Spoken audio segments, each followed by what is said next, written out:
Viewers, ground report में आज हम लोग कस्बा कॉन्स्टिट्यूएंसी में है। और कस्बा क्यों महत्वपूर्ण है ये टाइम? क्योंकि कस्बा में धंगेकर, रासने और गणेश भोकरे एमएनएस से, धंगेकर कांग्रेस, रासने बीजेपी, एक तिरंगी माहौल है।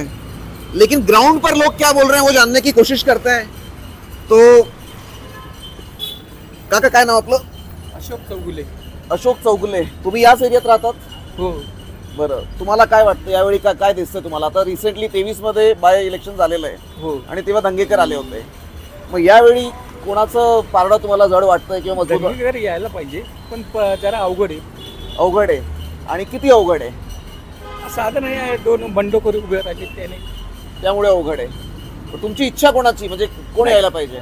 दंगेकर चांगला कार्य करते. बरं बरं, तो यायला पाहिजे. बरं काका, तुम्हाला काय वाटतं? भाऊ, सेम दंगेकरच यायला पाहिजे. आमच्या भागात तर आहे त्यांचं कार्य. आणि काय यायला पाहिजे?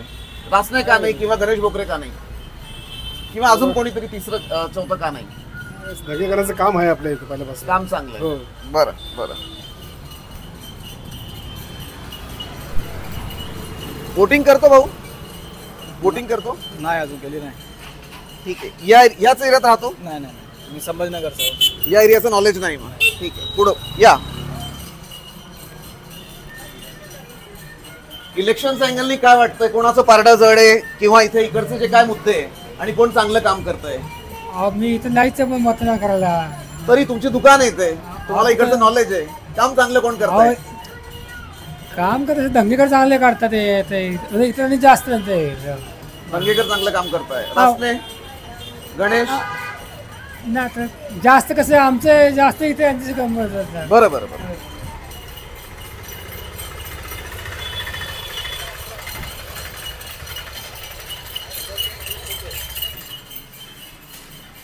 कोण चांगलं काम करतं इलेक्शनच्या अँगलनी, आणि तुम्हाला काय वाटतं कोण येईल यावेळी? दंगेकरांचं काम चांगलं आहे. त्यांचं काम चांगलं आहे. हो. म्हणजे नेमकं काय काम केलं त्यांनी तुमच्यासाठी आतापर्यंत? म्हणजे आमच्या सेवेसाठी ते नेहमी हजर असतात. नेहमी हजर असतात. हो. बरं.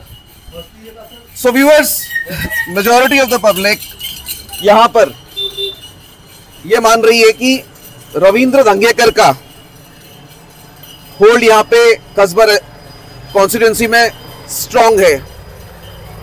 पण माझा मत आहे मेन मुद्दा हा नाही आहे की स्ट्रॉंग कोण आहे, रवींद्र दंगेकर आहे की हेमंत रासने. कारण की मध्ये जे बायपोल झाले, म्हणजे 23 मध्ये जे बाय इलेक्शन झालं, त्याच्यात रवींद्र दंगेकरांना अंदाजे 73,300 तत्सम वोट मिळाले होते, आणि रासने एक 9-10 हजारांनी मागे होते. But Rasane had given a tough fight. आणि यावेळी त्यांच्यासोबत हेही बोलतील. काय वाटतंय, कोण कोण स्ट्रॉंग यावेळी, आणि काय वाटतं तुम्हाला कोण येईल? नाही, असा आता अंदाज सांगू शकत नाही. आज सध्या तरी अंदाज सांगू शकत नाही. चांगलं काम कोण करतंय? सगळ्यांची कामं सगळीच चांगल्यांची चालू आहे. टॉपवर कोण आहे मग? तसं आता काहीच सांगू शकत नाही. आता रासने, दंगेकर, गणेश भोकरे किंवा अजून कोणी? आता काहीच सांगू शकत नाही. डिप्लोमॅटिक उत्तर देताय तुम्ही. हो. बरं. सो बरं. सो मुद्दा यही है कि बाय इलेक्शन में दंगेकर जो है वो हेमंत रासने से आगे थे. यहाँ के जो मुद्दे हैं उसमें 3-4 मेन मुद्दे हैं. एक, इथे जेवढे वाडे आहे, या वाड्यांचं जे डेव्हलपमेंट आहे, रिडेव्हलपमेंट आहे, तो एक कळीचा मुद्दा आहे. शनिवार वाडा जवळ आहे म्हणून जवळपास हेरिटेजमुळे जे डेव्हलपमेंट आहे तो एक कळीचा मुद्दा आहे. त्याशिवाय पाण्याचा मुद्दा आहे, खूप खूप महत्त्वाचा मुद्दा आहे. म्हणजे 24 तास पाणी सगळ्यांना नाही मिळत, कारण की FSI वाढलाय, फ्लॅट्स वाढले. बट सगळ्यात मोठा किंवा इम्पॉर्टंट इश्यू इथे जे आहे माझं मत आहे ते हे आहे की हा ॲक्च्युली चुनाव गणेश भोकरे किंवा दंगेकर किंवा रासने हा यांच्यासाठी एवढा मोठा विषय नाही आहे. त्याचं कारण असं, म्हणजे हे चुनाव लढताय हा एक इम्पॉर्टंट मुद्दा आहे. पण याच्यापेक्षा मोठा एक विषय असा है कि मुरलीधर अन्ना को जो मंत्री पद मिला है वो मंत्री पद का रिलेवेंस तभी रहेगा जब भाजपा को मुरलीधर अन्ना आगे लेकर आएंगे. अगर रासने नहीं जीतते हैं तो मुरलीधर अन्ना का जो रिलेवेंस है पुणे की राजनीति में उसके ऊपर क्वेश्चन मार्क लगेगा.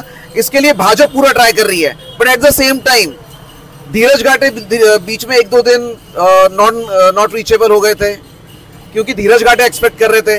तो भाजपा में जो नीचे टीम है वो कितना क्लोजली काम करेगी, कितना सपोर्ट करेगी, ये भी एक क्वेश्चन मार्क है। ऊपर ऊपर सब बोलेंगे मिलके काम कर रहे हैं, at the end of the day Hemant Rasne के लिए ये आन मान और शान की लड़ाई है। धंगेकर ने अपना एक बार करिश्मा दिखाया हुआ है। धंगेकर कांग्रेस में कहीं ना कहीं अकेले पड़ जाते हैं, लेकिन ग्राउंड पे वो आदमी बड़ा स्ट्रांग है, जैसे अभी हम लोगों ने देखा।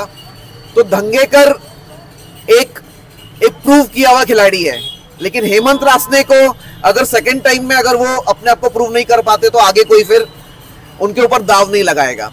लेकिन ये सब चक्कर में मुरलीधर अन्ना का जो रिलेवेंस है वो तभी बना रहेगा, वो तभी बरकरार रहेगा जब भाजपा जो है वो पुणे में अपना करिश्मा दिखा पाती है। तो चुनाव में भले ही गणेश बोकरे, धंगेकर, हेमंत रासने लड़ रहे हो, लेकिन दाव पे जो क्रेडिबिलिटी लगी है वो मुरलीधर अन्ना की लगी है। देखते क्या होता है। पुणेकर न्यूज के लिए टीकम शेखावत।